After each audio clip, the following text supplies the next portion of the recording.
अपने संस्कार के अनुरूप धर्माचार्यों को ये माफिया बोलते हैं।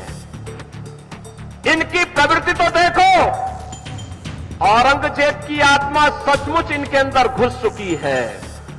भूमाफिया, वन माफिया, पशु माफिया या संगठित अपराध में संलिप्त माफिया को के सामने ये लोग घुटना टेक करके नाक रगड़ने का काम करते थे।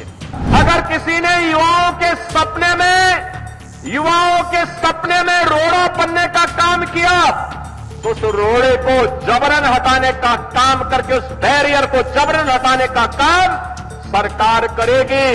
जब भी जनता जनार्दन ने शक्ति दी है तो इन्होंने उस शक्ति का दुरुपयोग किया है, वैसे ही जैसे किसी कालखंड में भस्मासुर ने किया था। आपकी ताकत से ही आपकी आस्था पर प्रहार।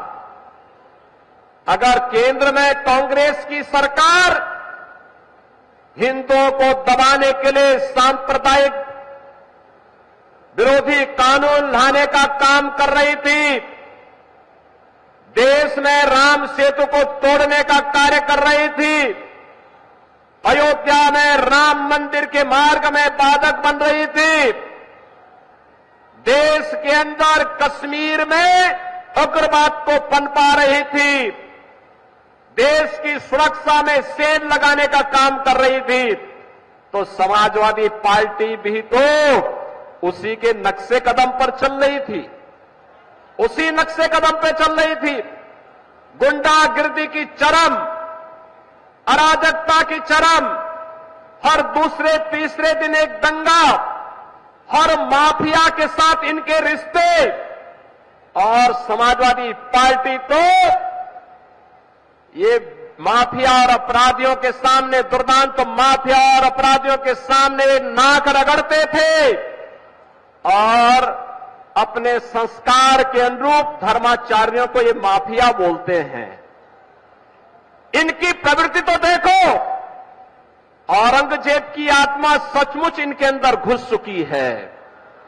औरंगजेब की आत्मा इस कदर घुस चुकी है कि भारत की धर्म और संस्कृति के प्रतीक धर्माचार्यों को ये माफिया कहते हैं, और जो संगठित अपराध में लिप्त थे, भूमाफिया, वन माफिया, पशु माफिया या संगठित अपराध में संलिप्त माफिया को के सामने ये लोग घुटना टेक करके नाक रगड़ने का काम करते थे, युवाओं का शोषण करते थे, किसानों को आत्महत्या करने के लिए मजबूर करते थे, व्यापारियों को प्लान करने के लिए मजबूर करते थे, और इन्हीं के कारण कैराना जैसी घटनाएं घटित हुई।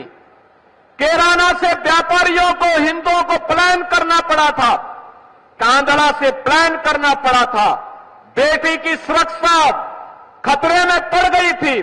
लेकिन आज मैं कह सकता हूं कि हमारे उत्तर प्रदेश में, नए भारत के नए उत्तर प्रदेश में आज बेटी भी सुरक्षित है और साथ साथ व्यापारी का भी सम्मान है, युवाओं के लिए रोजगार है, तो साथ साथ किसान भी आत्मसम्मान के साथ आगे बढ़ने का काम कर रहा है।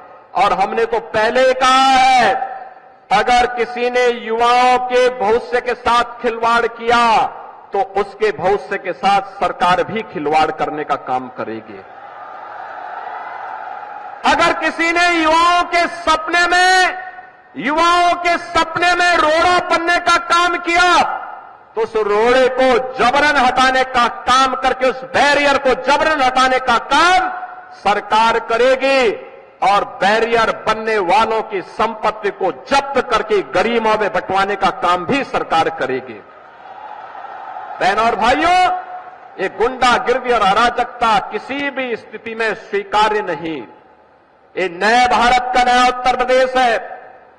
नए भारत में आज प्रधानमंत्री मोदी जी के नेतृत्व में भारत दुनिया की तीसरी बड़ी अर्थव्यवस्था बन रहा है।